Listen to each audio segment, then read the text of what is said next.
अध्याय 1 परिचय।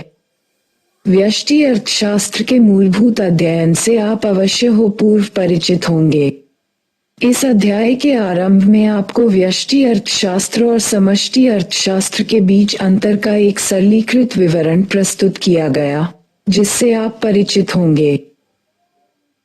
आप में से जो आगे चलकर उच्चतर अध्ययन में अर्थशास्त्र में विशिष्टता प्राप्त करने का चुनाव करेंगे, वे आज समष्टि अर्थशास्त्र के अध्ययन में अर्थशास्त्रियों द्वारा उपयोग किए गए अधिक जटिल विश्लेषणों से अवगत होंगे। किंतु समष्टि अर्थशास्त्र के अध्ययन के मूल प्रश्न वही रहेंगे। आप पाएंगे कि ये वास्तव में व्यापक आर्थिक प्रश्न हैं, जिनका संबंध सभी नागरिकों से है। क्या संपूर्ण रूप से कीमतें बढ़ेंगी या घटेंगी? क्या संपूर्ण देश में अथवा अर्थव्यवस्था के कुछ क्षेत्रों में रोजगार की दशा बेहतर है अथवा बुरी हालत में? अर्थव्यवस्था अच्छी है अथवा बुरी, इसे प्रदर्शित करने का संकेतक क्या होगा? राज्य कौन सा कदम उठाएंगे अथवा लोगों की मांग करेंगे जिससे अर्थव्यवस्था की दशा में सुधार हो? ये ऐसे प्रश्न हैं जो हमें देश को पूर्ण रूप से सुदृढ़ अर्थव्यवस्था के संबंध में विचार करने के लिए प्रेरित करते हैं। समष्टि अर्थशास्त्र में इन प्रश्नों पर जटिलताओं के विभिन्न स्तरों पर विचार किया जाता है। इस पुस्तक में आपका परिचय समष्टि अर्थशास्त्रीय विश्लेषण के कुछ मूल सिद्धांतों से होगा। जहां तक संभव होगा, सिद्धांतों का सरल भाषा में वर्णन किया जाएगा। कभी कभी पाठकों को कुछ कठिनाइयों से परिचय करवाने के लिए प्रारंभिक बीजगणित का प्रयोग किया जाएगा। यदि हम किसी देश की अर्थव्यवस्था को संपूर्ण रूप से देखें तो हम पाएंगे कि अर्थव्यवस्था में सभी वस्तुओं और सेवाओं के निर्गत के स्तरों में एक साथ संचलन की प्रवृत्ति होती है। उदाहरण के लिए, यदि खाद्यान्न के निर्गत में वृद्धि होती है तो आमतौर पर औद्योगिक वस्तुओं का निर्गत स्तर भी बढ़ता है। औद्योगिक वस्तुओं में भी विभिन्न प्रकार की वस्तुओं के निर्गत में एक साथ वृद्धि या ह्रास की प्रवृत्ति होती है। इस प्रकार से विभिन्न वस्तुओं और सेवाओं की कीमत में साधारण तथा एक साथ बढ़ने या घटने की प्रवृत्ति होती है। हम भिन्न भिन्न उत्पादन इकाइयों में रोजगार के स्तर को भी एक साथ घटते या बढ़ते हुए देख सकते हैं।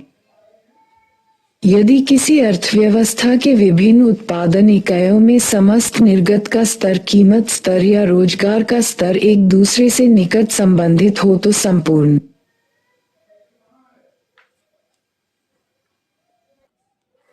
अर्थव्यवस्था का विश्लेषण कार्य अपेक्षाकृत आसान हो जाता है। उपर्युक्त परिवर्तनों के संबंध में व्यक्तिगत, असमग्र स्तर पर विचार करने के बजाय हम अर्थव्यवस्था के अंतर्गत उत्पादित सभी वस्तुओं और सेवाओं के एक प्रतिनिधि के रूप में एक वस्तु के बारे में विचार कर सकते हैं। इस प्रतिनिधि वस्तु का उत्पादन स्तर सभी वस्तुओं और सेवाओं के औसत उत्पादन स्तर के अनुकूल होगा। इसी तरह इस प्रतिनिधि वस्तु का कीमत स्तर अथवा रोजगार स्तर अर्थव्यवस्था के सामान्य कीमत और रोजगार स्तर को प्रतिबिंबित करेगा। समष्टि अर्थशास्त्र में हमने सामान्यतः इस विश्लेषण को सरलीकृत किया है कि एकल काल्पनिक वस्तु पर ध्यान केंद्रित करने पर कैसे देश का कुल उत्पादन तथा रोजगार के स्तर का संबंध उन विशेषताओं, जिन्हें परिवर्ती कहते हैं, जैसे कीमत, ब्याज दर, मजदूरी दर, लाभ इत्यादि से है तथा इससे क्या होता है। हम इसे सरलीकृत करने में सक्षम हैं और इस तरह उपयोगी तरीके से अध्ययन के द्वारा उसका सार प्राप्त करते हैं कि उन अधिसंख्य वास्तविक वस्तुओं के साथ क्या होता है जो बाजार में खरीदी और बेची जाती हैं। क्योंकि सामान्यतः हम देखते हैं कि जो कीमत, ब्याज, मजदूरी तथा लाभ इत्यादि के साथ होता है, कमोबेश वही दूसरी वस्तुओं के साथ भी होता है।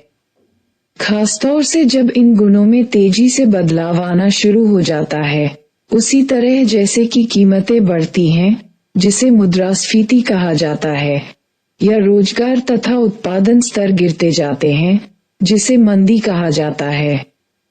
इन परिवर्तनों के संचालन की सामान्य दिशा सभी व्यक्तिगत वस्तुओं के लिए सामान्यतः उसी प्रकार होती है, जैसे कुल मिलाकर अर्थव्यवस्था के लिए समस्त रूप से दिखलाई पड़ती है। हम नीचे देखेंगे कि कभी कभी हम इस उपयोगी सरलीकरण से विचलन की ओर भी जाएंगे, जब हम यह अनुभव करेंगे कि देश की अर्थव्यवस्था पूर्ण रूप से विभिन्न क्षेत्रकों से मिलकर बनती प्रतीत होती है। कुछ निश्चित उद्देश्यों के लिए अर्थव्यवस्था के दो क्षेत्रकों, उदाहरण के लिए कृषि या उद्योग की इंटरनिर्भरता, ये यहाँ तक कि कीमतों के बीच प्रतिद्वंद्विता या क्षेत्रकों के बीच संबंध, जैसा कि एक प्रजातांत्रिक व्यवस्था में पारिवारिक क्षेत्रक, व्यापारिक क्षेत्रक और सरकार, एक अर्थव्यवस्था को पूर्ण रूप से देखने की अपेक्षा उसे देश के अर्थव्यवस्था की कुछ चीजों को और अच्छी तरह से समझने में सहायता मिलती है। विभिन्न वस्तुओं को छोड़कर प्रतिनिधि वस्तु पर ध्यान केंद्रित करना सुविधाजनक हो सकता है, लेकिन इस प्रक्रिया में किसी वस्तु विशेष के विशिष्ट गुणों की उपेक्षा हो सकती है। उदाहरणार्थ, कृषि और औद्योगिक वस्तुओं के उत्पादन की दिशाएं बिल्कुल भिन्न प्रकृति की होती हैं, अथवा यदि सभी प्रकार के श्रमिकों के लिए एक श्रमिक प्रतिनिधि कोटि को लें, तो हम किसी फर्म के प्रबंधक और लेखाकार के श्रम के बीच भेद नहीं कर पाएंगे। अतः कई मामलों में वस्तु, श्रम अथवा उत्पादन तकनीक की एकल प्रतिनिधि कोटि के स्थान पर हम विभिन्न प्रकार की वस्तुएं ले सकते हैं। उदाहरण के लिए, अर्थव्यवस्था के अंतर्गत उत्पादित सभी प्रकार की वस्तुओं के लिए प्रतिनिधि के रूप में 3 सामान्य प्रकार की वस्तुएं ली जा सकती हैं: कृषि वस्तुएं, औद्योगिक वस्तुएं और सेवाएं। इन वस्तुओं की उत्पादन तकनीक और कीमत में अंतर हो सकता है। समष्टि अर्थशास्त्र में ये भी विश्लेषण करने का प्रयास किया जाता है कि विभिन्न वस्तुओं का व्यक्तिगत निर्गत स्तर, कीमतें, रोजगार का स्तर आदि का निर्धारण कैसे किया जाता है। यहाँ की गई इस चर्चा और व्यष्टि अर्थशास्त्र के अपने पूर्व अध्ययन से शायद आपको ये समझ में आ गया होगा कि समष्टि अर्थशास्त्र व्यष्टि अर्थशास्त्र से किस प्रकार भिन्न है। संक्षिप्त सार के रूप में देखें तो व्यष्टि अर्थशास्त्र में आपको वैयक्तिक आर्थिक एजेंट बॉक्स देखिए,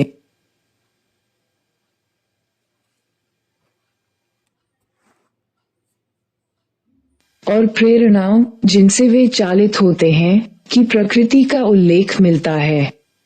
ये व्यष्टि, जिसका अर्थ छोटा है, एजेंट हैं, अर्थात उपभोक्ता जो अपनी रुचि और आय के अनुरूप खपत करने के लिए वस्तुओं के इष्टतम संयोग का चयन करते हैं। उत्पादक जो अपने उत्पादित वस्तुओं से अधिकतम लाभ अर्जित करने के लिए अपनी लागत को कम से कम रखता है और वस्तुओं को बाजार में ऊंची से ऊंची कीमत पर बेचता है।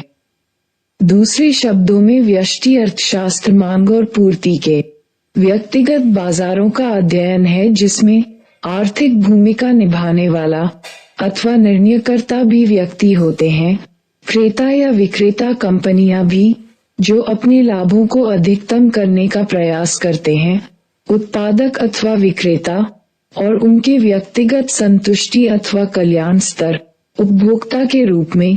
पर बड़ी कंपनी भी इस अर्थ में व्यष्टि ही है कि उसे अपने शेयर धारकों के हितों में कार्य करना पड़ता है, जो कि संपूर्ण देश के हित के लिए नहीं होता है।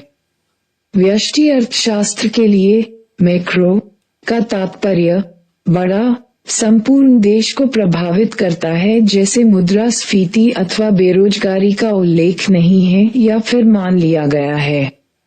ये ऐसे परिवर्तन नहीं है कि वैयक्तिक क्रेता अथवा विक्रेता बदल सकते हैं। व्यष्टि अर्थशास्त्र समष्टि अर्थशास्त्र के निकट तब आया जब उसे सामान्य संतुलन यानी मांग तथा पूर्ति का संतुलन अर्थशास्त्र के प्रत्येक बाजार में दिखलाई पड़ा। समष्टि अर्थशास्त्र में संपूर्ण अर्थव्यवस्था की स्थितियों को संबोधित करने का प्रयास किया जाता है। आधुनिक अर्थशास्त्र के जनक एडम स्मिथ ने भी यह सलाह दी है कि यदि प्रत्येक बाजार में क्रेता और विक्रेता अपने निजी हित को ध्यान में रखकर ही निर्णय लेंगे तो अर्थशास्त्रियों को संपूर्ण देश के धन और कल्याण के बारे में अलग से विचार करने की आवश्यकता नहीं होगी। किंतु अर्थशास्त्रियों ने कालक्रम में यह अन्वेषण किया कि उन्हें आगे देखना होगा। एडम स्मिथ को आधुनिक अर्थशास्त्र के जनक के रूप में जाना जाता है। उस समय यह विषय राजनीतिक अर्थशास्त्र के रूप में जाना जाता था। वे स्कॉटलैंड के निवासी थे एवं ग्लासगो विश्वविद्यालय में प्रोफेसर थे। उन्हें दार्शनिक शास्त्र में प्रशिक्षण प्राप्त हुआ था। उनकी प्रकाशित पुस्तक an inquiry into the nature and cause of the wealth of nations 1776 विषय की मुख्य व्याख्यात्मक पुस्तक के रूप में जाना जाता है। पुस्तक के अनुच्छेद से कसाई, किन्वक एवं नानबाई के परोपकारिता की भावना से हम भोजन की उम्मीद नहीं करते हैं, बल्कि वे भी स्वयं को स्वार्थ की पूर्ति के लिए ऐसा करते हैं।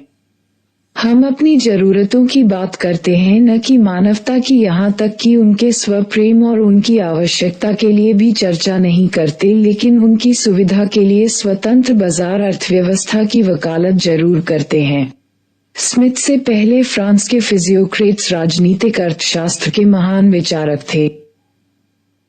अर्थशास्त्रियों ने पाया कि प्रथम कुछ मामलों में बाजार विद्यमान नहीं रहता है, द्वितीय कुछ अन्य मामलों में बाजार विद्यमान रहता है, किंतु संतुलन मांग और पूर्ति का उत्पादन करने में असमर्थ रहता है।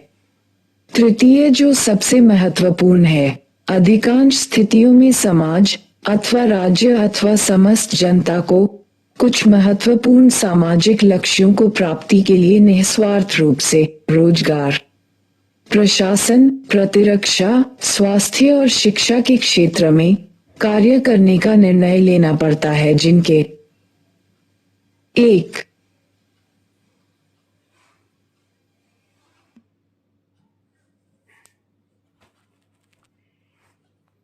लिए वैयक्तिक आर्थिक एजेंटों के द्वारा लिए गए व्यष्टि अर्थशास्त्रीय निर्णयों के कुछ समस्त प्रभावों में परिवर्तन करना पड़ता है।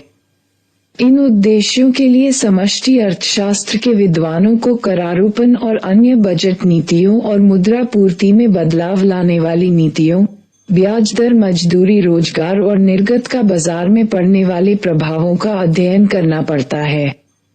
अतः समष्टि अर्थशास्त्र का मूल व्यष्टि अर्थशास्त्र में होता है, क्योंकि इसमें बाजार में मांग और पूर्ति की शक्तियों के समस्त प्रभावों का अध्ययन करना पड़ता है।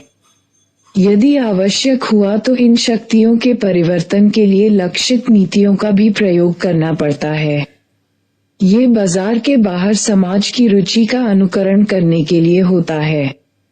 भारत जैसे विकासशील देश में इस प्रकार के चुनाव बेरोजगारी को दूर अथवा कम करने के लिए, सभी नागरिकों के लिए शिक्षा और प्राथमिक चिकित्सा उपलब्ध कराने, सुशासन प्रदान करने, देश को समुचित प्रतिरक्षा आदि प्रदान करने के लिए इस प्रकार का चयन करना पड़ता है। समष्टि अर्थशास्त्र की 2 सामान्य विशेषताएं हैं, जो उपर्युक्त सूची की स्थितियों में प्रयोग करना स्पष्ट है। संक्षेप में इनका उल्लेख नीचे किया गया है। प्रथम, समष्टि अर्थशास्त्र में निर्णयकर्ता अथवा आर्थिक भूमिका अदा करने वाले कौन होते हैं?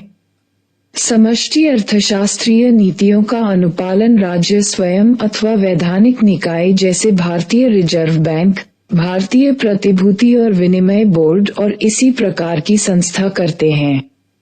विधि अथवा भारत के संविधान में जैसा कि परिभाषित की गई है कि ऐसे प्रत्येक निकाय को एक अथवा अधिक सार्वजनिक लक्ष्य का अनुपालन करना होगा। ये लक्ष्य उन वैयक्तिक आर्थिक एजेंटों के लक्ष्य नहीं हैं जो निजी लाभ अथवा कल्याण को अधिकतम करना चाहते हैं। अतः समष्टि अर्थशास्त्र के एजेंट मूल रूप से वैयक्तिक निर्णयकर्ताओं से अलग होते हैं। द्वितीय, समष्टि अर्थशास्त्र के निर्णयकर्ता क्या करने का प्रयास करते हैं?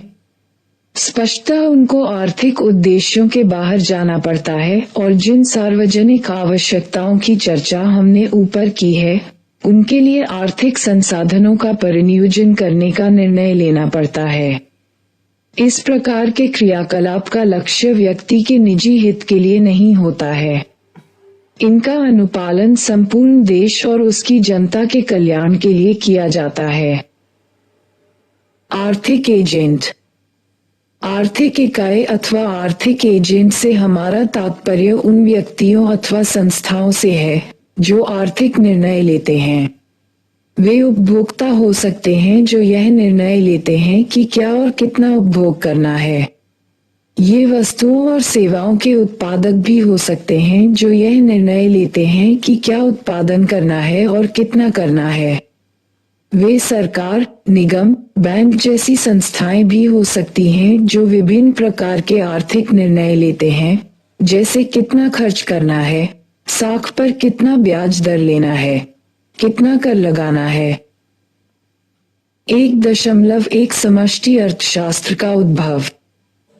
समष्टि अर्थशास्त्र का एक अलग शाखा के रूप में उद्भव ब्रिटिश अर्थशास्त्री जॉन मेनार्ड कीन्स की प्रसिद्ध पुस्तक the general theory of employment, interest and money के 1936 में प्रकाशित होने के बाद हुआ। कीन्स से पहले अर्थशास्त्र में इस चिंतन का प्राबल्य था कि सारे श्रमिक जो काम करने के इच्छुक हैं, उन्हें काम मिलेगा और सारे कारखाने अपनी पूर्ण क्षमता के साथ कार्य करते रहेंगे। विचारों के इस संप्रदाय को क्लासिकी परंपरा के रूप में जाना जाता है।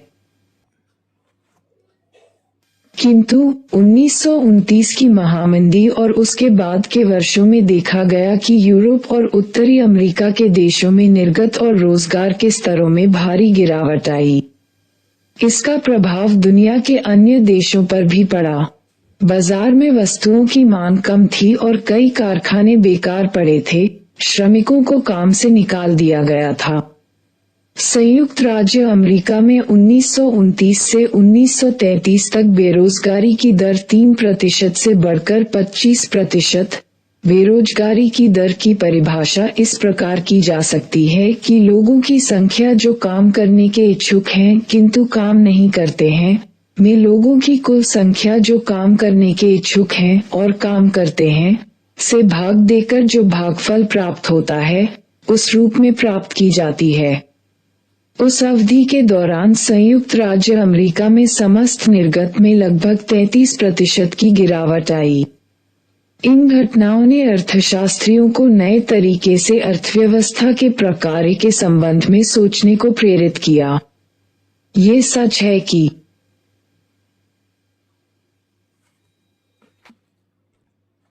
जिस अर्थव्यवस्था में बेरोजगारी लंबी अवधि तक विद्यमान होगी, वहां एक सिद्धांत की प्रस्तुति और उसकी व्याख्या की आवश्यकता होगी। कीन्स की पुस्तक इस दिशा में एक प्रयास साबित हुई। अपने पूर्ववर्तियों के विपरीत उनका दृष्टिकोण अर्थव्यवस्था की कार्यप्रणाली तथा विभिन्न क्षेत्रों की परस्पर निर्भरता का परीक्षण करना था। समष्टि अर्थशास्त्र जैसे विषय का उद्भव हुआ।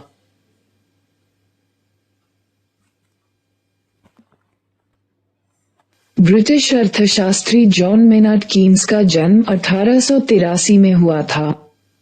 उनकी शिक्षा Kings college, Cambridge, United kingdom में हुई थी और बाद में विशेषज्ञ के रूप में नियुक्त हुए। प्रथम विश्व युद्ध के वर्षों में वे तीक्ष्ण विद्वता के अलावा सक्रिय अंतर्राष्ट्रीय राजनयिक के रूप में भी जुड़े रहे। अपनी पुस्तक economic consequences of the peace 1919 में युद्ध की शांति समझौते के भंग होने की भविष्यवाणी इन्होंने कर दी थी। उनकी पुस्तक general theory of employment, interest and money 1936 20वीं सदी की अर्थशास्त्र की महत्वपूर्ण पुस्तकों में से एक है। कीन्स विदेशी मुद्रा के समझदार सट्टेबाज थे। John Maynard Keynes. समष्टि अर्थशास्त्र की वर्तमान पुस्तक का संदर्भ। हम जानते हैं कि अध्ययन के अंतर्गत इस विषय का एक विशेष ऐतिहासिक संदर्भ है। हम इस पुस्तक में पूंजीवादी देश की अर्थव्यवस्था के कार्य का परीक्षण करेंगे।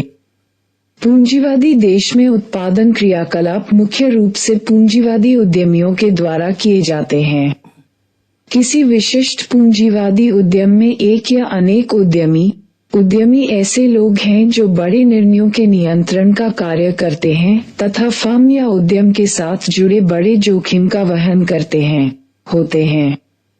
वे उद्यम को चलाने के लिए स्वयं पूंजी की पूर्ति करते हैं या वे पूंजी उधार लेते हैं।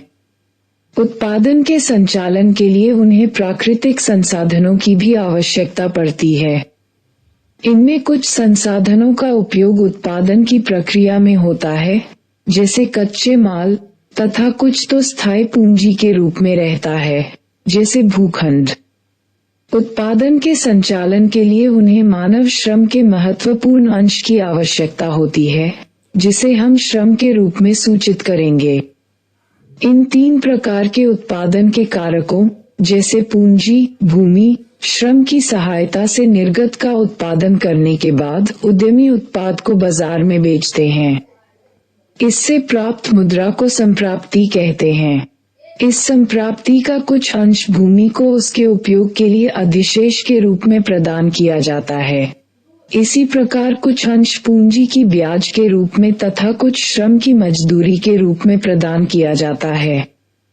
शेष संप्राप्ति को उद्यमी की आय कहते हैं, जो लाभ कहलाता है। इस लाभ का उपयोग उत्पादक आगे नई मशीन खरीदने अथवा नए कारखाने लगाने के लिए करते हैं ताकि उत्पादन का विस्तार हो। उत्पादन क्षमता में वृद्धि लाने के लिए जो व्यय किया जाता है, उसे निवेश व्यय कहते हैं। संक्षेप में पूंजीवादी अर्थव्यवस्था की परिभाषा इस प्रकार दी जा सकती है, वह अर्थव्यवस्था जिसमें अधिकांश आर्थिक क्रियाकलापों के निम्नलिखित अभिलक्षण हों। अ. उत्पादन के साधनों पर निजी स्वामित्व होता है। ब. बाजार में निर्गत को बेचने के लिए ही उत्पादन किया जाता है। स. श्रमिकों की सेवाओं का क्रय विक्रय एक निश्चित कीमत पर होता है, जिसे मजदूरी की दर कहते हैं। श्रम का क्रय विक्रय जिस दर पर किया जाता है, उसे श्रमिक की मजदूरी दर कहते हैं। यदि हम उपरोक्त 3 मानदंडों को विश्व के देशों के संदर्भ में लागू करें तो हम पाएंगे कि पूंजीवादी देश पिछले 3 से 400 वर्ष के दौरान अस्तित्व में आए। इसके अतिरिक्त वर्तमान में भी उत्तरी अमेरिका, यूरोप और एशिया के कुछ ही देश पूंजीवादी देशों की श्रेणी में आएंगे। कई अल्पविकसित देशों में, खास करके कृषि में, उत्पादन का कार्य किसान परिवारों के द्वारा किया जाता है। मजदूरी श्रम का प्रयोग कभी कभार होता है और अधिकतर श्रम कार्य परिवार के सदस्य स्वयं करते हैं। उत्पादन केवल बाजार के लिए नहीं होता है, उत्पादन का एक बड़ा अंश परिवार के द्वारा उपभोग में लाया जाता है। प्रायः किसानों के पूंजी स्टॉक में कोई महत्वपूर्ण वृद्धि नहीं होती है। अधिसंख्य आदिवासी समाज में भूमि का स्वामित्व नहीं होता है। भूमि का स्वामित्व समस्त जनजाति के पास हो सकता है। हमने इस पुस्तक में जो विश्लेषण प्रस्तुत किया है, वह ऐसे समाजों पर लागू नहीं होता है, किंतु ये सच है कि अनेक विकासशील देशों में जो उत्पादन की इकाइयां मौजूद हैं, वह पूंजीवादी सिद्धांतों के अनुरूप हैं। इस पुस्तक में उत्पादन इकाइयों को फर्म कहा गया है। किसी फर्म के कारोबार के संचालन का दायित्व उद्यमियों के ऊपर होता है। उद्यमी हो बाजार से श्रमिकों को किराए पर लाकर अपने उत्पादन प्रक्रम में नियोजित करता है। इसी प्रकार वह भूमि एवं पूंजी का भी नियोजन करता है। इन आगतों के नियोजन के उपरांत उद्यमी उत्पादन प्रक्रिया का संचालन करता है। उनका उद्देश्य वस्तुओं तथा सेवाओं का उत्पादन कर, जिसे निर्गत कहा जाता है, बाजार में उनको बेचना और उससे लाभ प्राप्त करना होता है। इस प्रक्रिया में उसे जोखिम एवं अनिश्चितता का सामना करना पड़ता है। उदाहरण के लिए, वह जिन वस्तुओं का उत्पादन करता है, वह ऊंची कीमत पर नहीं बिक पाती हैं।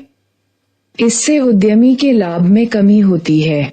ध्यान देने की बात है कि पूंजीवादी देशों में उत्पादन के कारक अपनी आय का सृजन उत्पादन की प्रक्रिया एवं उससे प्राप्त निर्गत को बाजार में बेचकर करते हैं। विकसित एवं विकासशील दोनों प्रकार के देशों में निजी पूंजीवादी क्षेत्र के अलावा राज्य में उसके अनुरूप एक संस्था होती है। राज्य की भूमिका कानून बनाने, उसे लागू करने और न्याय दिलाने में होती है। कई ऐसे उदाहरण हैं जहां राज्य उत्पादन का कार्य भी करता है, कर लगाने और सार्वजनिक आधारभूत संरचनाओं के निर्माण पर व्यय करने के अतिरिक्त राज्य के द्वारा स्कूल कॉलेज भी चलाए जाते हैं तथा स्वास्थ्य सेवा भी प्रदान की जाती है। जब हम किसी देश की अर्थव्यवस्था का वर्णन करें तो राज्य के इन आर्थिक प्रकारों का उल्लेख करना आवश्यक है। राज्य को सूचित करने के लिए सुविधा की दृष्टि से हम आगे सरकार शब्द का प्रयोग करेंगे। किसी अर्थव्यवस्था में फर्म और सरकार के अतिरिक्त दूसरा जो बड़ा क्षेत्र होता है उसे पारिवारिक क्षेत्र कहते हैं। यहाँ परिवार से हमारा तात्पर्य एकल व्यक्तिगत उपभोक्ता जो अपने उपभोग से संबंधित निर्णय अथवा कई व्यक्तियों के समूह जिसके उपभोग संबंधित निर्णय संयुक्त रूप से लिए जाते हैं से है। परिवार भी बचत करते हैं और कर अदा करते हैं। उन्हें इन क्रियाकलापों के लिए पैसे कैसे मिलते हैं? हम जानते हैं कि परिवार में कई लोग होते हैं। ये लोग फर्मों में श्रमिकों के रूप में काम करते हैं और मजदूरी प्राप्त करते हैं। वे सरकारी विभागों में काम करते हैं और वेतन प्राप्त करते हैं, अथवा वे फर्मों के स्वामी भी हो सकते हैं जो लाभ कमाते हैं। फर्मों के उत्पादों की जिस बाजार में बिक्री होती है वह सचमुच परिवार की मांग के बिना कार्य कर ही नहीं सकता है। इसके अलावा वे भूमि को पट्टे पर देकर अथवा पूंजी को उधार देकर भी ब्याज कमा सकते हैं। अभी तक हमने देशीय अर्थव्यवस्था के प्रमुख घटकों का उल्लेख किया है, लेकिन विश्व के सारे देश बाह्य व्यापार भी करते हैं। बाह्य क्षेत्र हमारे अध्ययन का चौथा महत्वपूर्ण क्षेत्र है। बाह्य क्षेत्र से व्यापार 3 प्रकार से हो सकता है। 1. जब कोई देश अपनी घरेलू वस्तु विश्व के अन्य देशों में बेचते हैं तो उसे निर्यात कहते हैं। 2. कोई देश जब विश्व के अन्य देशों से वस्तुएं खरीदता है तो उसे आयात कहते हैं। आयात और निर्यात के अलावा दूसरी तरह से भी विश्व के अन्य देश किसी देश की अर्थव्यवस्था को प्रभावित करते हैं। 3. किसी देश की अर्थव्यवस्था में विदेशी पूंजी का भी प्रवाह हो सकता है अथवा कोई देश विदेशों में भी पूंजी का निर्यात कर सकता है। सारांश समष्टि अर्थशास्त्र में किसी अर्थव्यवस्था के समस्त आर्थिक परिवर्ती पर विचार किया जाता है। इसमें उन विविध अंतर सहलग्नताओं की भी चर्चा है जो अर्थव्यवस्था के विभिन्न क्षेत्रकों में विद्यमान रहती हैं। इन्हीं कारणों से यह व्यष्टि अर्थशास्त्र से भिन्न होता है, जिसमें किसी अर्थव्यवस्था के खास क्षेत्र में कार्यप्रणाली का परीक्षण किया जाता है और अर्थव्यवस्था के अन्य क्षेत्रकों को एक समान मान लिया जाता है। समष्टि अर्थशास्त्र का उद्भव एक पृथक विषय के रूप में 1930 में कीन्स के कारण हुआ। महामंदी से विकसित देशों को गहरा धक्का लगा और कीन्स को अपनी पुस्तक लिखने की प्रेरणा मिली। इस पुस्तक में हम प्रायः पूंजीवादी अर्थव्यवस्था की कार्यप्रणाली का ही अध्ययन करेंगे। अतः इसमें विकासशील देशों की कार्यप्रणाली को पूर्ण रूप से शामिल करना संभव नहीं होगा। समष्टि अर्थशास्त्र में अर्थव्यवस्था को परिवार, फर्म और बाह्य क्षेत्रक इन 4 क्षेत्रकों के संयोग के रूप में देखा जाता है।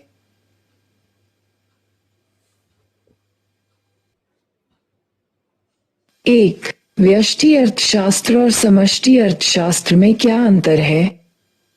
2. पूंजीवादी अर्थव्यवस्था की महत्वपूर्ण विशेषताएं क्या हैं? 3. समष्टि अर्थशास्त्र की दृष्टि से अर्थव्यवस्था के 4 प्रमुख क्षेत्रकों का वर्णन करें। 4. 1929 की महामंदी का वर्णन करें।